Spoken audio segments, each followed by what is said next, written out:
merupakan mobil yang sudah pernah kami buat first impression review dan first drive-nya. Namun kami belum mencoba jangka panjang. Sekarang, pada video ini kami telah mencoba jangka panjang mobil ini, sehingga bisa membahas lebih dalam mengenai mobil all-wheel drive ini. Dan ini merupakan mobil yang lebih terjangkau. Ini adalah Subaru Forester L.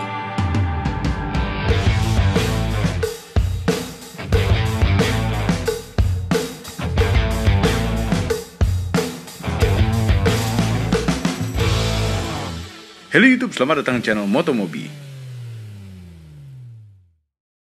Yes, kami belum puas waktu itu mencoba mobil pertama yang dibawa Subaru ke Indonesia. Sekarang, kami ke bagian yang L, yang seharga 579.500.000. Sedangkan yang waktu itu kami coba adalah SI Sight dengan harga 659 juta. Harganya semua on the road. Kalau dipikir-pikir harga 579 juta dapat mobil all-wheel drive apa? Jimny. Tapi itu jauh lebih kecil dan jauh lebih tidak enak dan tidak praktis. Kemudian SUV leather frame yang diesel. Ya, ada yang dapat harga segitu untuk yang 4x4. Tapi Forester ini lebih nyaman, namun tidak bisa diisi 7 orang. Jadi tidak bisa dibandingkan. Dan Forester itu adalah Subaru. Hanya orang-orang yang suka mobil saja yang mengerti Subaru. Ini bukan merek mainstream, ini adalah merek spesial. Kenapa spesial? Kami ceritakan dulu sedikit sejarah tentang Subaru. Semua diawali dari pabrikan yang namanya Fuji Heavy Industries di tahun 1915 yang kerjaannya adalah research urusan pesawat. Yes, pengembangan teknologi untuk pesawat. Tahun 1932 dikenal dengan nama Nakajima Aircraft Company karena nama bosnya adalah Nakajima. Saat itu membuat pesawat untuk keperluan Perang Dunia Kedua untuk Jepang. Setelah Perang Dunia Kedua berakhir, mulai masuk ke dunia otomotif dengan membuat yang namanya Fuji Rabbit. Lucu sekali namanya, pakai kelinci. Dan yang dibuat itu bukan mobil, tapi skuter. Kami pernah mencoba skuter merek ini, milik kawan kami, ada di channel Omobi. Tahun 50-an akhirnya Fuji Heavy Industries membuat pabrik mobil yang namanya Subaru. Subaru diambil dari nama klaster bintang. Makanya logonya itu bintang-bintang. Ada 6 bintang. 1 terang sendiri. Ceritanya itu adalah Fuji Heavy Industries. Dan 5 lagi adalah perusahaan-perusahaan yang bersatu di dalamnya. Mobil pertama yang dibuat adalah prototipe yang namanya Subaru P1. Yang kemudian beneran diproduksi tahun 1954 dengan nama Subaru 1500. Suatu sedan 4 pintu yang pakai mesin 1500 cc 4 silinder segaris atau inline. Saat itu Subaru masih belum mulai memakai mesin boxer. Karena di Jepang mulai membuat peraturan kei-car yang murah pajak, maka tahun 1958 Subaru membuat kei-car-nya yaitu Subaru 360 atau Subaru 360. Senang sekali kami pernah melihat mobil ini secara langsung di Jepang. Mobil ini memakai mesin 356 cc 2 tak, 2 silinder. Di belakang, 0 ke 100 km per jam diraih dalam 37 detik. Kijang, kami lebih kencang 7 detik daripada ini. Dari platform yang sama, Subaru juga membuat mobil pickup kecil yang namanya Subaru Sambar Truck. Tahun 1966, akhirnya Subaru membuat mesin boxer pertamanya di mobil yang namanya Subaru 1000 atau Subaru Seceng. Mesinnya terletak di depan dan front wheel drive. Mesin boxer tapi front wheel drive. Bagaimana itu bentuk drivetrainnya? Dan ini menjadi Subaru pertama dan satu-satunya yang front wheel drive. Tahun 1972 Subaru membuat symmetrical all-wheel drive pertamanya pada Subaru Leone Wagon. Wah, keren sekali. Ini mobil pasti benar-benar jadi kolektor item. Langsung loncat ke tahun 1997, akhirnya Subaru membuat Subaru Forester pertamanya. Sejarah mengenai Forester sudah kami bahas lengkap di video Forester sebelum ini. Linknya ada di description di bawah. Kita kembali ke Subaru yang ini lagi.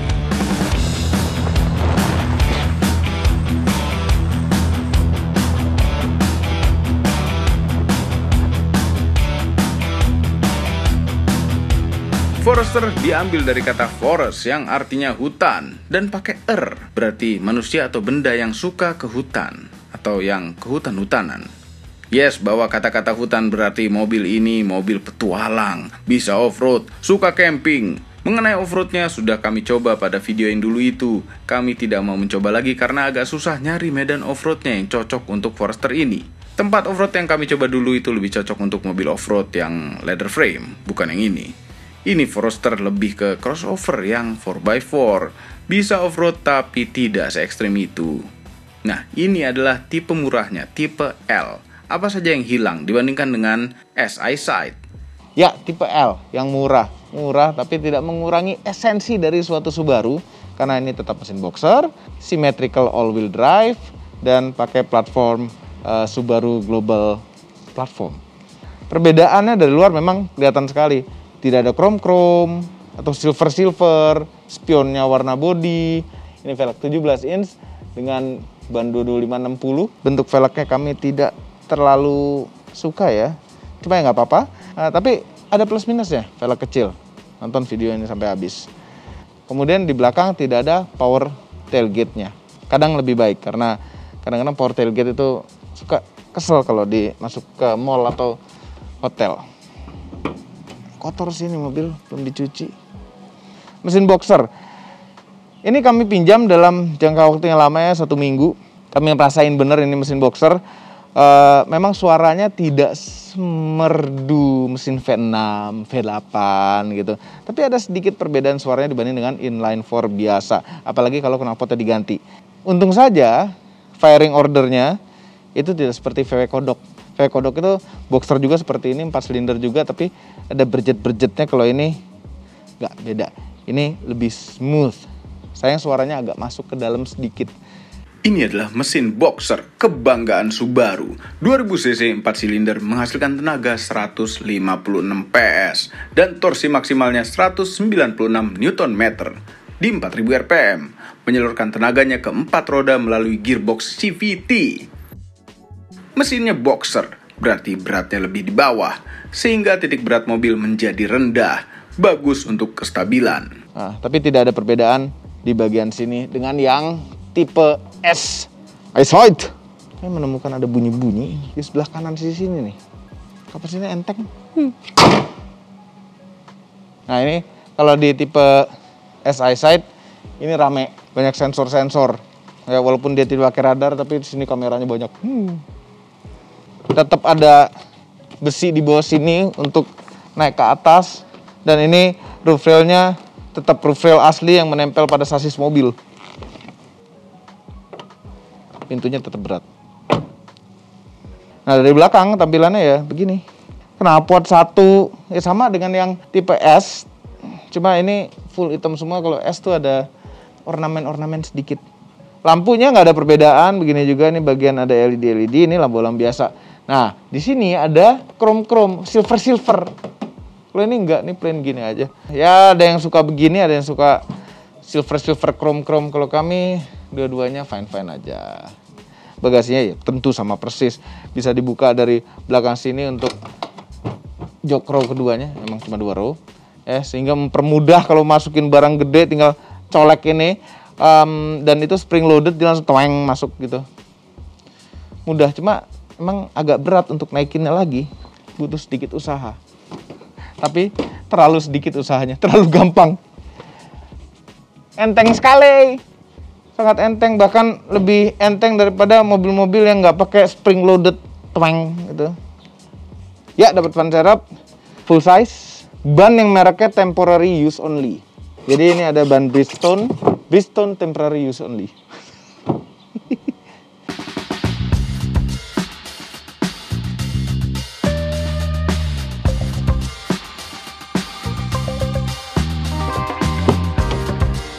Nah ini, kami suka belakangnya Forester.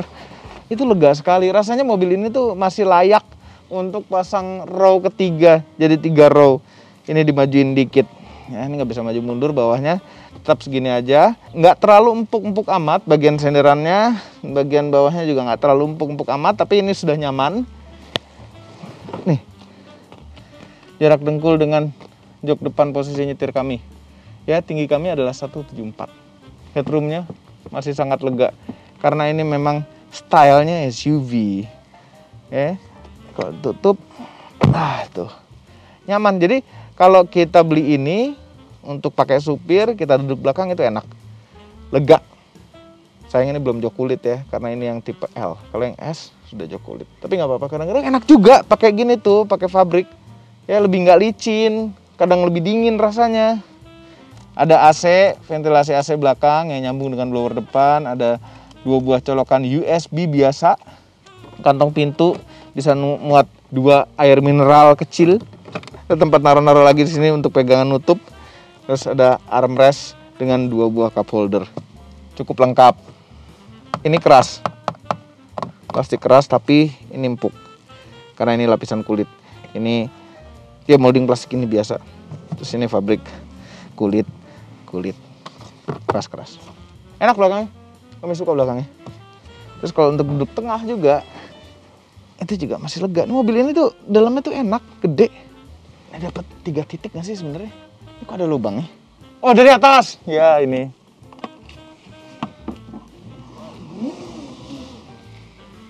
Dimasukin sini ya? Kayaknya ada satu lagi deh. Ini harusnya bisa copot ya. Atau yang ini. Nanti cara pakai. Ya, pokoknya 3 titik yang tengah. Isofix. Jangkar Isofix. Kanan kiri ada. Kita ke depan ada, ini enak nih, ada banyak gini. Kadang kalau kita kehilangan sesuatu gitu, mana tuh barang ya? Kita kartu nama orang gitu atau flyer apa, pasti nyelip-nyelip di sini.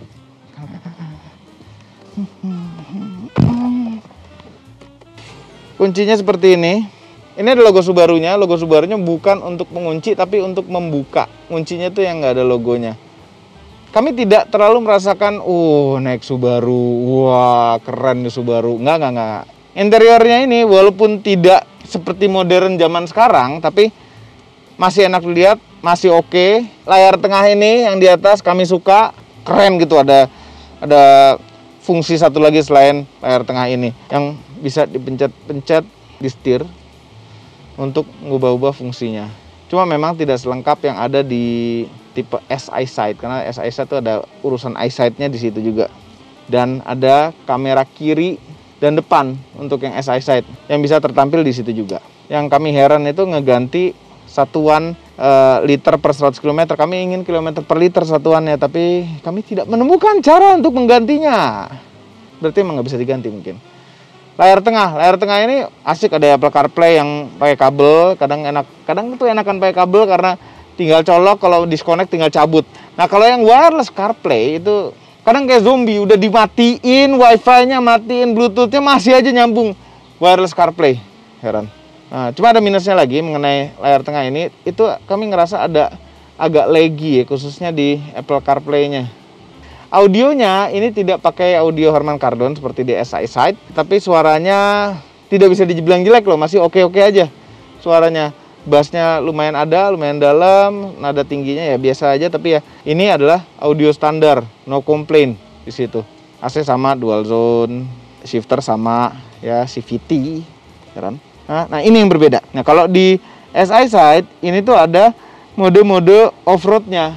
Kalau ini enggak, ini fungsinya hanya untuk matiin stability control sebelah kiri, menormalkan lagi, terus pencet untuk off-road mode. Nah, off-road mode itu otomatis mengaktifkan hill descent controlnya.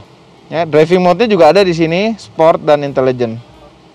Yang intelligent itu normal mode-nya, atau jangan-jangan economy mode. Sama rem tangan jari, auto vehicle hold, urusan jempol kanan ya. Ini sudah ada cruise controlnya walaupun belum adaptive cruise control, jadi ada lubang yang tidak terpakai. Nah, sebelah kiri untuk urusan audio dan lain-lain. Ini ada tombol-tombol tambahan atas bawah, itu untuk mengontrol MID tengah sini di instrument cluster.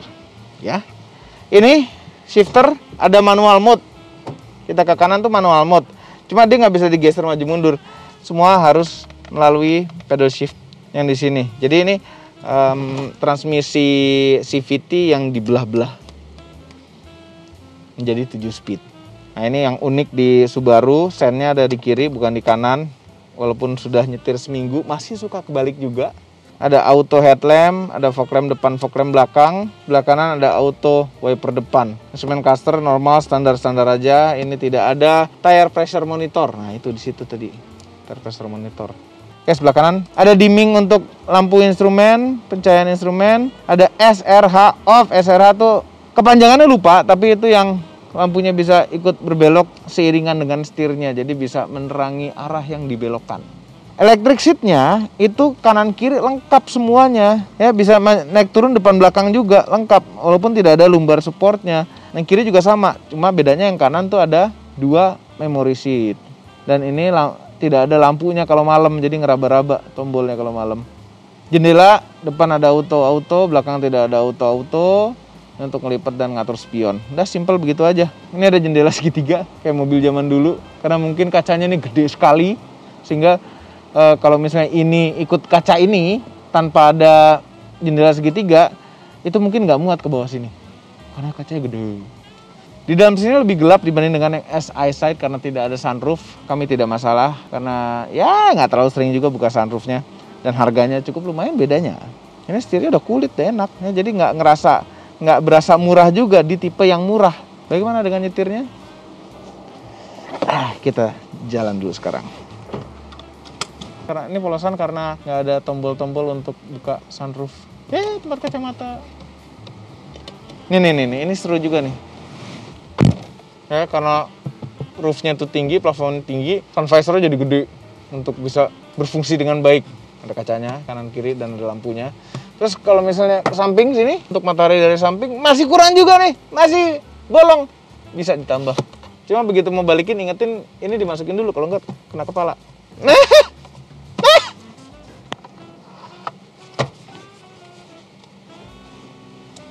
Yuk kita jalan.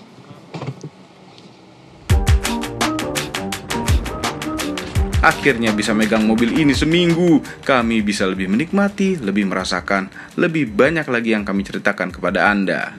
Senang rasanya bisa nyoba dalam jangka waktu yang lama Subaru Forester ya.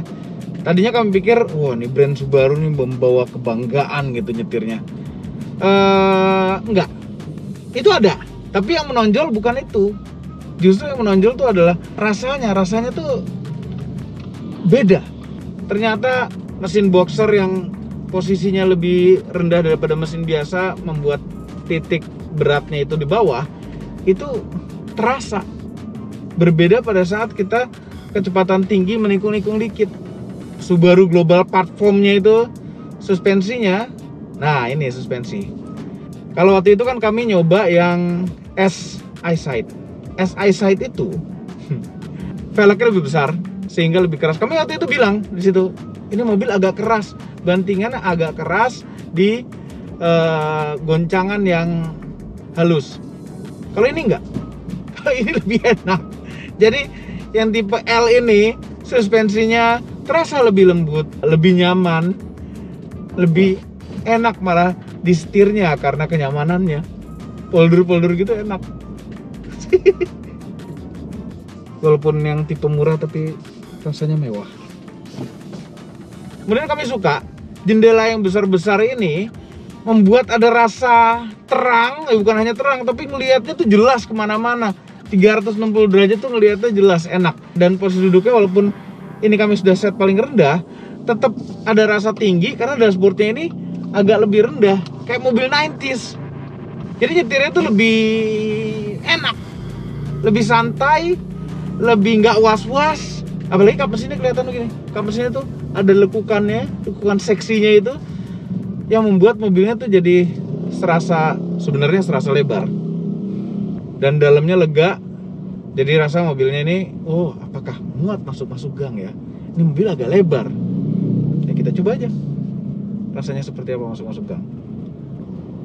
Ya kalau model-model kayak Ayla Sigra gitu jalan curut pun muat. Ini mobil normal size, mid size. Nah kalau yang di S EyeSight itu ada kamera di spion kiri untuk melihat posisi ban depan kiri. Jadi penting sekali kalau di dalam gang-gang begini biar nggak kejeblos got ban depan kiri Anda, karena itu titik yang paling nggak kelihatan. Jadi ini walaupun dalamnya lega, dari luar kelihatannya mobil ini lebar, tapi keluar masuk gang masih enak. Terus sennya nih, Subaru sennya sebelah kiri. Kami tetap suka nyenggol yang kanan, tetap suka nyalain wiper. Bukan karena kami terlalu sering nyetir mobil Jepang, cuma ini rasanya masih tetap rasa mobil Jepang sekali gitu loh. Kalau kayak seperti kami nyetir Mazda gitu, Mazda itu kami sering salah, sennya malah kami operasiin yang kiri bukan yang kanan.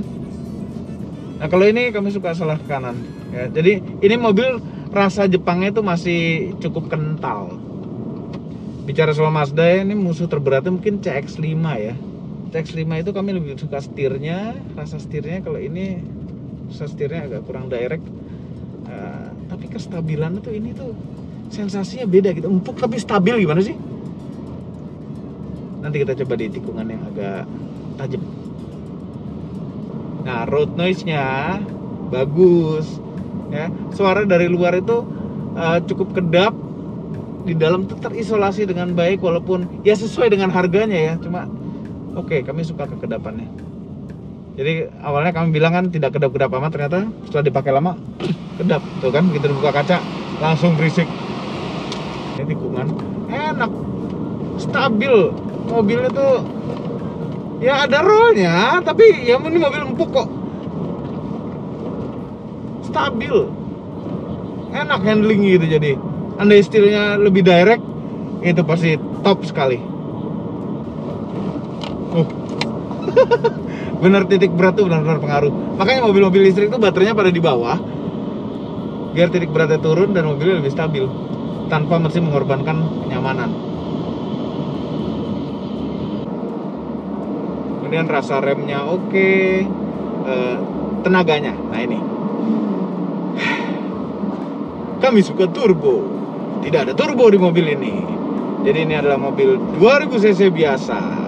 2000 cc ya, boxer sih, boxer, tapi konfigurasi mesin itu nggak terlalu banyak pengaruh apa-apa deh.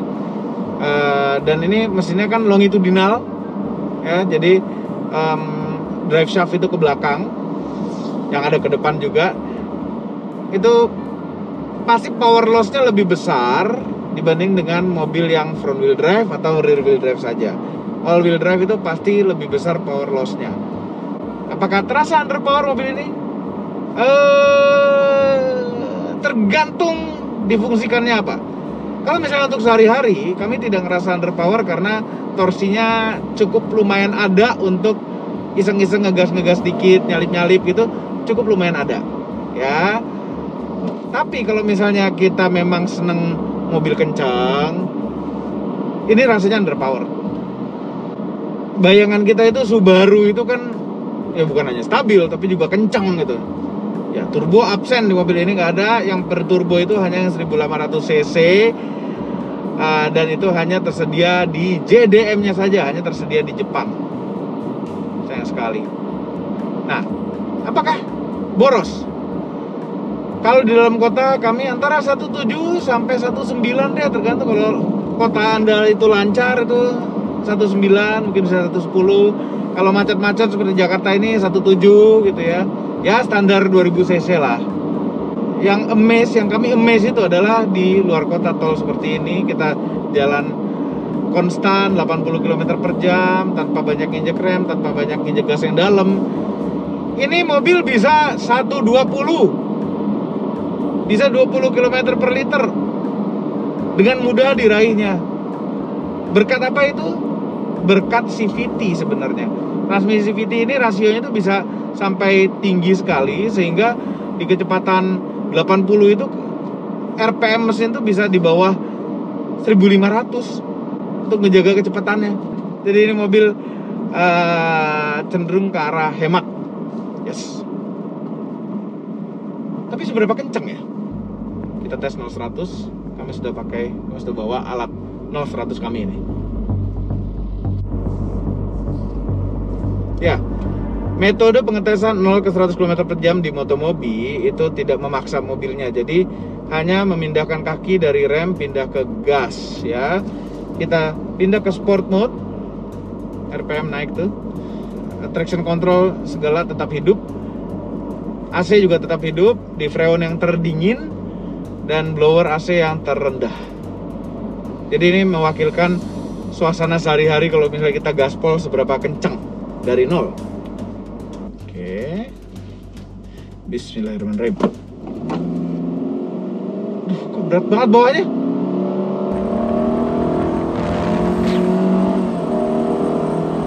Ada ngoper-ngopernya gitu kayak transmisi otomatis biasa. Tapi naiknya lama.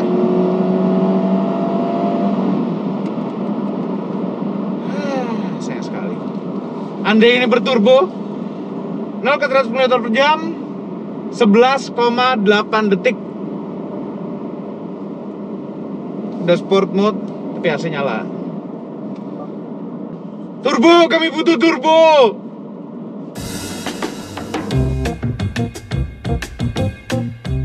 Yes, 11,84 detik. Setelah dikoreksi karena jalannya agak menanjak, jadi 11,72 detik. Namun, Bung Fitra ngetes di channel Autodriver dapat 10,2 detik dengan metode start menahan rem. Katanya ini macam ada launch controlnya. Tertarik mobil ini? Ya, tinggal dibeli. Tapi kami dengar persediaannya terbatas, jadi segera diorder kalau mau. Ada satu hal lagi yang mengganjal, kami belum bisa menemukan kegantengan eksterior mobil ini. Namun setelah seminggu pakai mobil ini dan banyak memandang, akhirnya bisa juga kami melihat kegantengannya. Anda coba saja. Overall, mengenai Subaru Forester yang L, merupakan pilihan yang tepat untuk Anda yang mengerti Subaru. Pilihan tepat untuk Anda yang suka bertualang di luar rutinitas sehari-hari. Mobil yang nyaman untuk dipakai di dalam kota. Mobil yang senang untuk melakukan perjalanan di luar rutinitas. Semua ini adalah opini pribadi saya. Kami tim Otomobi tidak dibayar oleh siapapun dan apapun yang terlihat pada video ini. Jangan lupa tekan tombol jempol ke atas dan subscribe channel Motomobi, Omobi, dan Mes Mobi apabila belum berikut dengan tombol loncengnya. Share video ini ke seluruh dunia melalui sosial media Anda dan jangan lupa follow sosial media kami yaitu Instagram. Terima kasih telah menonton. Ini kalau nggak dikasih jalan sama depan sih kebangetan ya. Banyak nih yang kayak gini, kanan kirinya jauh tapi dia hati-hati, ketakutan sekali. Coba di tempat sempit begini, jalannya udah susah, ganti-gantian ada motor parkir. Heran.